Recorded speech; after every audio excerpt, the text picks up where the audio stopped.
Look deep into yourself before you play. All of those for betrayal. Now for betrayal. I promise so easy to say, and easy you fail, and to do again.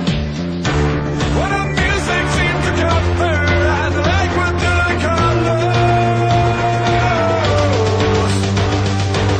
Well, I turn my back and go for all the better fixing all done.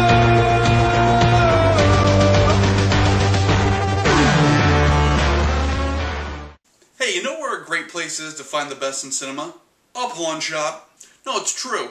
You can find the absolute best films ever made in the same place you can get the parts for a 1987 Casio keyboard and an unregistered AK-47. Now, back in the 80s and 90s, you could find some legit buried treasures on VHS.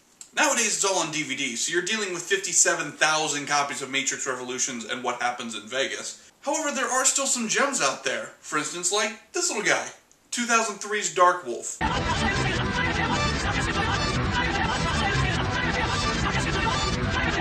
I've made a terrible mistake. So this film starts with the most stereotypical cop movie duo in existence tracking down some biker fugitive in a bar. The biker goes along easily and is loaded into a truck when suddenly a Tasmanian devil goes off in the back and, I'm getting too old for this shit, cop is magically trapped in the front seat. Oh my god, first cop was murdered and he was just 2 hours away from retirement.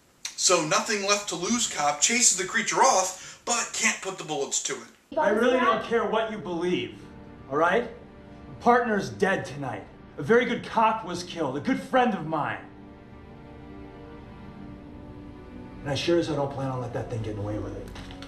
You're either with me or not. Next, we introduce our other main character, Waitress, who is nothing but dry white toast. We learn 2 things about this film. One, that there is a ton of filler, and most of it I am going to skip over unapologetically. Number 2, the waitress is the chosen one, and the biker that we saw earlier is actually the king of the werewolves, and wants to find her to mate with her and make her his werewolf queen or something like that. And that's the crux of our film. So Cop on the Edge grabs Waitress Magoo and they run off, leaving all of her friends to fend for themselves against this mysterious, deadly creature because f*** them, they're not important. Also, immediately after that, innocent people start getting slaughtered by this werebeast played by the man, the myth, the Jason Kane Hodder. We see in a news report that the number of dead bodies is quickly growing, and our killer is right there. Right there. Does the cameraman know that Kane Hodder is the killer, but he can't say anything? And so he's just kind of zooming in on the face and hoping that the police take notice? Ooh, his eyes are glowing Photoshop red. Sorry, movie, Michael J. Fox already beat you to that. Give me a keg of beer.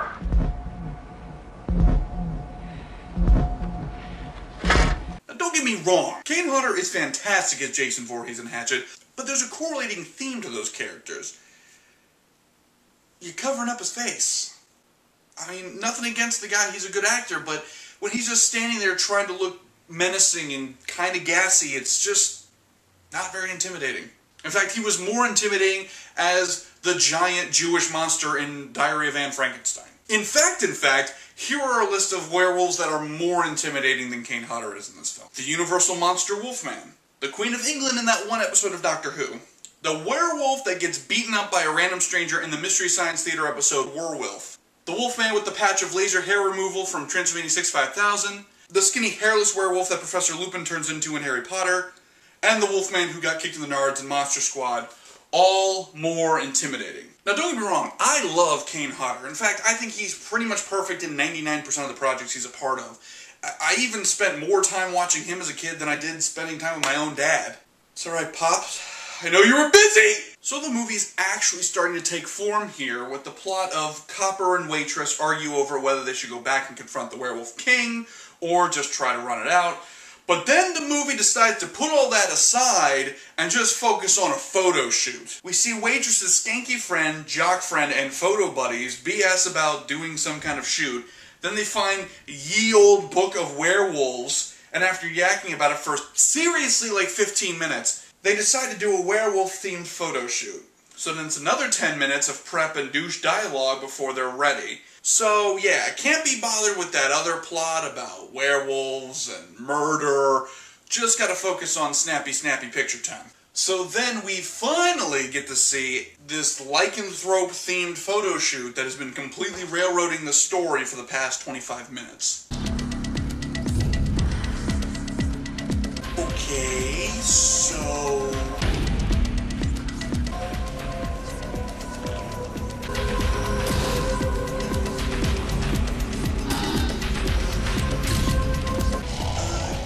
excuse me. Pardon, film. What the fuck is the point of all this? No, what? It's about nothing. Nothing to do with the rest of the story. This thing that's taken up a fourth-year film has no bearing on the rest. No, it's good. No, I'm glad. That's good. That's really great. Alright, so Jock Guy got werewolf murdered, apparently. Good for him. Good for him. The film finally goes back to Cop and Waitress, who are dealing with a much more important issue of her turning into a goddamn werewolf. And when I say werewolf, I mean literally the worst CGI thing I've ever seen in my entire life.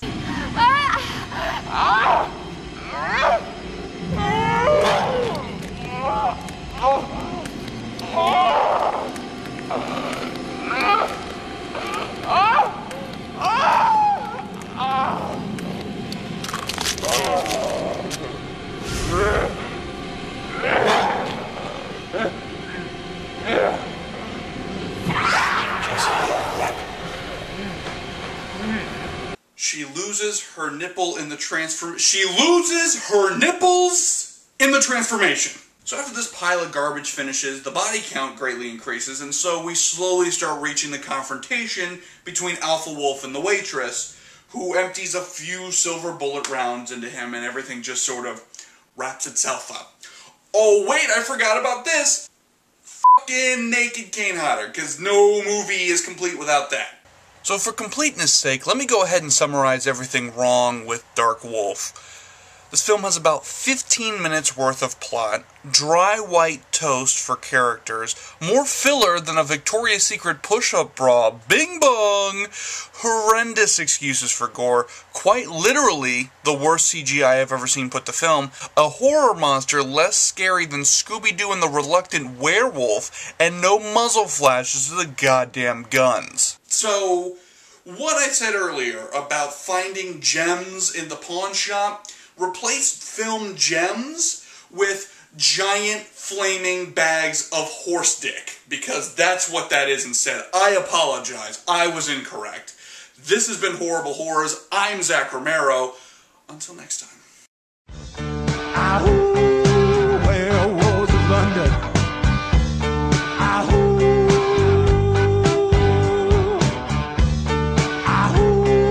Werewolves of London.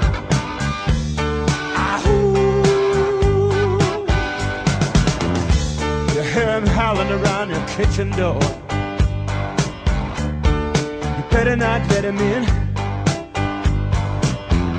Little old lady got mutilated.